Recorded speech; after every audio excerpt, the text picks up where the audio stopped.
আসসালামু আলাইকুম। ধন্যবাদ সকলোকে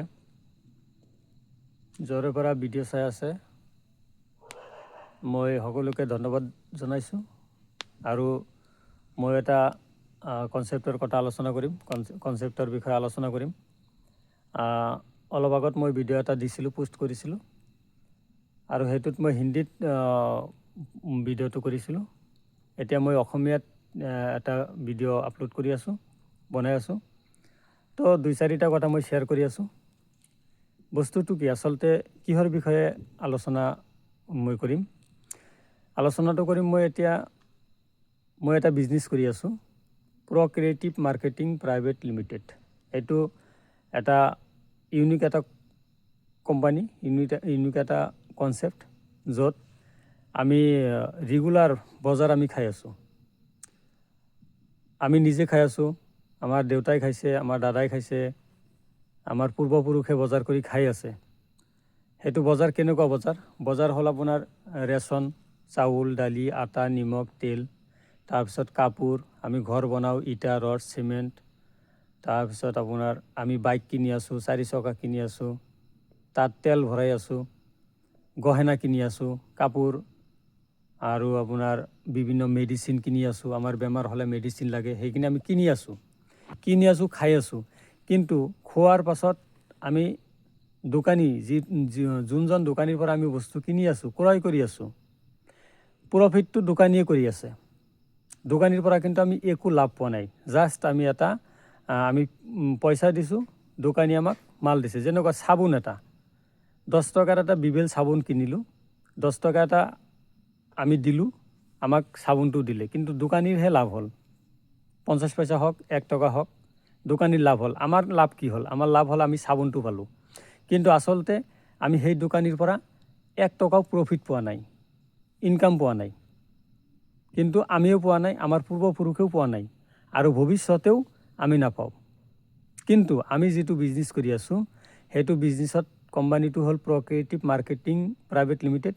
যদি আমি এটা ডিছকাউণ্ট কাৰ্ড বনাই লওঁ, ডিছকাউণ্ট কাৰ্ডটো বনাই লৈ আমি মাৰ্কেটৰ প্ৰডাক্ট কিনিম, চাউল কিনিম, দালি কিনিম, আটা কিনিম, তাৰপিছত ৰড, চিমেণ্ট, ঘৰ বনোৱাৰ কাৰণে আমাৰ লাগতিয়াল বস্তু কিনিম আমি। আৰু এইটো আমি কোম্পানী কৰিলেও কিনিব লাগিব, কোম্পানী নকৰিলেও আমি বজাৰ কৰিব লাগিব। কাৰণ আমাৰ ভোক লাগিলে আমি বজাৰ কৰিম, চাউল কিনিম, দালি কিনিম, আটা কিনিম। কিন্তু সেইটো যেতিয়া আমাৰ ভোক লাগিব তেতিয়া আমি কিনিম, কাৰো কথাত আমি নিকিনো।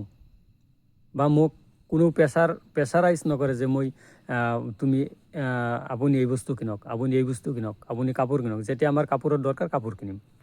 আৰু সেইটো যদি আমি ডিছকাউণ্ট কাৰ্ড এটা বনাই বস্তুখিনি ক্ৰয় কৰোঁ, যদি এটা দোকানীৰ পৰা ক্ৰয় কৰোঁ, সেই দোকানীৰ বিলখিনি যিমান বিল আছিলে, ধৰক 5,000 টকাৰ এটা বজাৰ কৰিছোঁ আমি। সেইটো বজাৰ এদিনত হ'ব পাৰে, 1 মাহতো হ'ব পাৰে। যোনদিনা 5,000 টকাৰ বজাৰ আমাৰ কিনা হ'ল, সেই বিলটো যদি আমি ইয়াত আনি ছাবমিট কৰি দিওঁ, তেতিয়াহ'লে আমাৰ কোম্পানীয়ে সেই টোটেল যিমান টকাৰ বজাৰ আছিল, টোটেলখিনি আমাক কেছবেক ঘূৰাই দিব। কেনেকৈ দিব? অলপ অলপকৈ দিব, একেবাৰে নিদিয়ে। কেনেকৈ ঘূৰাই পাম আমি কেছবেকটো? কেনেকৈ পাম? যিদিনা আমি বিলটো ছাবমিট কৰিম, সেই দিনাৰ পৰা 5 বছৰলৈকে 60 মান্থৰ ভিতৰত আমি ঘূৰাই পাম, অলপ অলপকৈ। আমাৰ ছিষ্টেমটো এইটোৱে, বেলেগ একো নাই। যেনেকুৱা হ'ল কাপোৰ হওক, কাপোৰৰ দোকানৰ পৰা কাপোৰ লৈছোঁ, তাৰপিছত আছে এইটো হ'ল আমাৰ গ্ৰ'চাৰী, কাপোৰ, তাৰপিছত আপোনাৰ হাৰ্ডৱেৰ, জুৱেলাৰী, বাইক, গাড়ী, যিমান ডাঙৰে গাড়ী নহওক কিয়, চব আমি ৰিটাৰ্ণ ল'ব পাৰিম।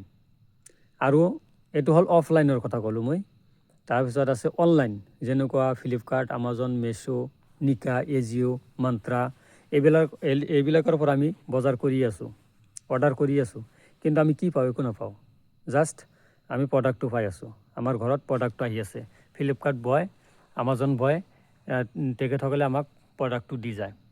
কিন্তু সেই প্ৰডাক্টটো আমি যদি ৰিটাৰ্ণ ল'ব খোজোঁ, তেতিয়াহ'লে আমিতো অৰ্ডাৰ কৰি আছোঁ। যদি ডিছকাউণ্ট কাৰ্ডটো আমাৰ বনোৱা থাকে, সেই বিলটো যেতিয়া আমাৰ ফ্লিপকাৰ্টৰ পৰা প্ৰডাক্ট আহিল, আমি সেই ইনভইচ যিটো থাকিব, এই ইনভইচটো যদি আমি ডিজিটেল কাৰ্ডত যদি ছাবমিট কৰি দিওঁ তেতিয়াহ'লে যিমান টকাৰ বিল আছিল সেইখিনি আমি ৰিটাৰ্ণ পাম। চাহে যিমান অনলাইন পৰ্টেল আছে, চাহে ফ্লিপকাৰ্ট, আমাজন, মন্ত্ৰা, এজিঅ', মেছো, নিকা, যিমানকেইটা আছে 8-10টামান আছে, মেডিচিনৰ আছে, টাটা 1mg, এইবিলাকৰ পৰা অৰ্ডাৰ কৰিলে আমি সেইখিনি ৰিটাৰ্ণ ল'ব পাৰিম। গতিকে ছিষ্টেমটো এইটোৱে। যদি কোনোবাই ভাবে যে মই ৰিটাৰ্ণ ল'ম তেতিয়াহ'লে ডিছকাউণ্ট কাৰ্ডটো বনাই ল'ব পাৰে। ডিছকাউণ্ট কাৰ্ডটো বনোৱাৰ কাৰণে আপোনাৰ আধাৰ কাৰ্ড, পেন কাৰ্ড, তাৰপিছত বেংকৰ পাছবুক আৰু এট এ টাইম এটা সময়ত 2100 টকা এটা লাগব। আৰু সেইটোৰ কাৰণে 2100 টকা দিলে ডিছকাউণ্ট কাৰ্ডটো হৈ যাব।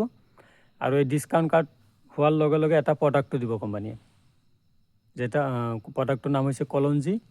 আমাৰ প্ৰফেট মহম্মদ সাল্লাল্লাহু আলাইহি সাল্লামে প্ৰায় 1500 বছৰ আগত কৈ থৈ গৈছে যিটো বস্তুৰ কথা, সেইটো হ'ল কলঞ্জি। কলঞ্জি মানে কালোজিৰা।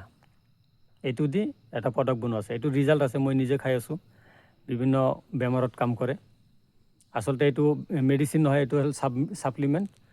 আৰু এইটোৱে বিভিন্ন বেমাৰৰ ওপৰত কাম কৰে, যেনেকৈ হাৰ্টৰ কাম কৰে। তাৰপিছত আপোনাৰ কি বুলি কয়, শৰীৰত ইমিউনিটি কম থাকিলে ইমিউনিটি বঢ়ায়। যদি কোনোবাৰ প্ৰেছাৰ কম আছে, প্ৰেছাৰ কণ্ট্ৰলত আনিব, প্ৰেছাৰটো হাই কৰিব। হাৰ্টৰ কাম কৰিব। যদি কোনোবাৰ কেঞ্চাৰৰ চিমটম আছে, এইটো প্ৰতিৰক্ষা কৰিব, দমন কৰিব। আৰু বহুত, যদি কোনোবাৰ মানুহ শৰীৰ গোটেই দিনটো কাম কৰাৰ পাছত ক্লান্ত হৈ যায়, সেই ক্লান্ত ভাৱটো দূৰ কৰি দিব। তাৰপিছত জিমজিমা, যদি শৰীৰত যদি জিমজিমা হাত ভৰি জিমজিমাই থাকে, এইটো খালে সেই জিমজিমাটো বন্ধ হৈ যাব। এনেকুৱা বহুত ধৰণৰ বহুত বেমাৰত কাম কৰে এইটো। গতিকে এইটো প্ৰডাক্ট পাব। আৰু আপোনাৰ ধৰক মই যেতিয়া আই ডি ক্ৰিয়েট কৰিম তেতিয়াই 2100 টকা দিয়াৰ লগে লগে প্ৰডাক্টটো দিব। আৰু আমাৰ আই ডিত 7টা পইণ্ট পোৱা যাব। 7টা পইণ্টৰ ভেলু হ'ল, এটা পইণ্টৰ ভেলু হৈছে 10,370 টকা। তাৰমানে 7টা পইণ্ট যদি কোনোবাই পাইছে তেতিয়াহ'লে চবেই পাব। 2100 টকা আই ডি বনোৱাৰ পাছত 7টা পইণ্ট তাৰ লগে লগে শ্ব' হ'ব। আৰু এটা পইণ্টৰ ভেলু হ'ল 10,370 টকা। তাৰমানে 7টা পইণ্ট যদি আছে তেখেতে 72,000 টকা ৰিটাৰ্ণ পাব। যদি তেখেতে অলপ কাম কৰিছে, বিলটো ছাবমিট কৰি আছে, বজাৰ খাই আছে, বিলটো ছাবমিট কৰি আছে, তেতিয়াহ'লে 72,000 টকাই ৰিটাৰ্ণ পাব। তাতকৈ বেছিয়ে পাব।